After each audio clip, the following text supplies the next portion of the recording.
Hi, my name is Dr. Carolyn Rowley, and in 2005 I began the Machow Orphanage Foundation. It began because my girlfriend asked me what I wanted for my birthday, and I wanted to serve children. So what I did was I asked my dad, and his particular church, they support many missionaries all around the world.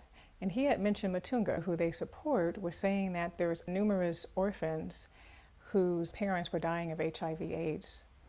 And as a result, many of them were just being left at his doorstep. So I emailed Matunga, introduced myself, and said that I would like to come there and do an assessment. And literally, it was supposed to be an assessment for a month, come back, report back to Greater Height Mission Bible Church, and be done. That was the plan. That's not quite what happened. Matunga took me everywhere, and it was awesome. Spent a lot of time with the children. And I decided that I would dedicate the rest of my life to serving them. So with that, in terms of the mission statement, it's basically to provide housing for the orphans residing in Makueni, Kenya. And not just housing, but also education, food, and sustainability. And that's primarily the mission statement.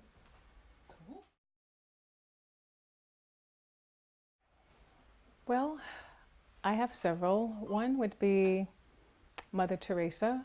When I was 5, I dedicated my life to the Lord, and I wanted my life to fashion hers. And so I think primarily what I did was decided to go into psychology, and in doing that I would be able to serve children and their families.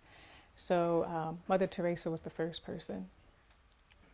The other person is Maya Angelou, because through her experience she used the gift of words to express herself, and boy, she's quite expressive, has quite the voice, and her words have made her strong. Another one is Mr. Rogers. I know it's odd for a lot of people to think that. However, Mr. Rogers, the person that we see, is actually that person. Soft-spoken, dedicated to the Lord, very much an advocate of children.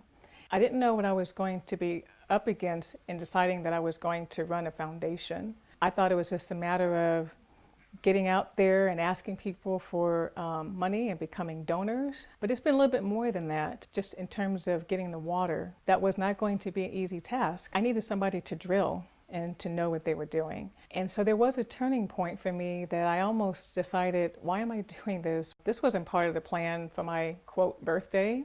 All the organizations had said no except for one, and I did not know what to do. So I'm thankful and grateful that Living Water said yes, and that gave me the encouragement to continue to work for the children. I would hope that women would mentor other women to help them find out who they are and their voice, and one person really can make a difference. So I hope that those persons that I serve will have a voice at some point and will continue to move forward in helping others. For my legacy would be that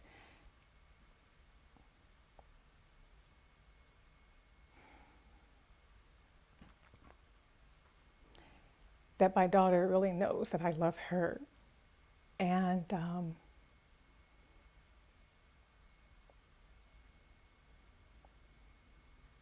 that she knows that I love her, and that she'll find her voice and her strength and her courage to help others, whoever those others might be.